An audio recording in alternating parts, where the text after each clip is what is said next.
You're talking to the chicks? Ha? I'm touching the chick. Ano sabi ng chicks?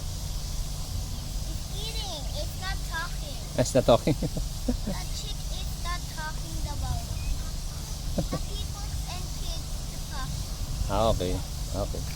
And mother. Ayun ba? Ayun, bantayan mo lang sila dyan, ha? And my brother. Okay. Kuya. Kuya.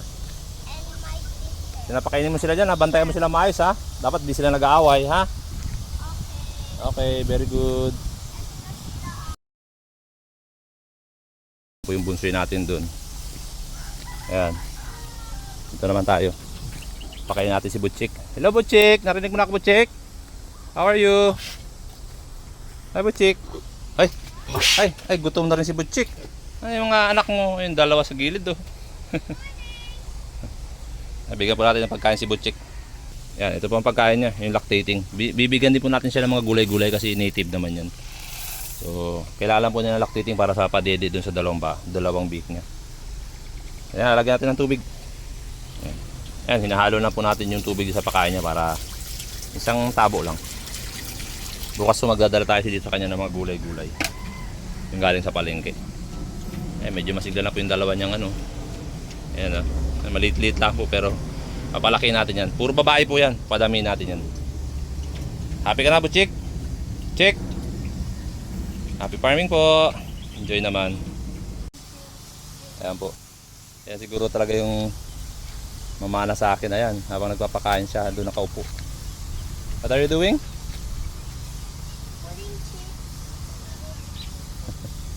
Ayan po siya. Papakain kasi kami. So ayan siya. Dito sa kabila. Dito naman sa kabila. Kanina po, abang nakaupo siya dun sa lupa.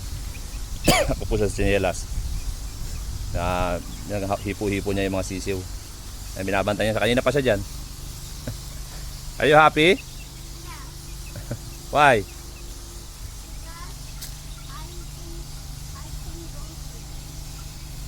Ayan po, tinan mo. Yan yung tsinelas, tapos binabantay niya yung mga sisiw.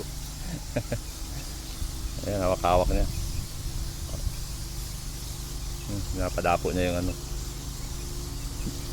Nakakatawa naman. Nagiging happy yung mga anak natin. Tapos yun, happy rin tayo. Wala si Ate Piyang. Where's Ate Piyang? Sa house. Nasa house. Okay lang, yaman siya. O, diyan ka lang, ha.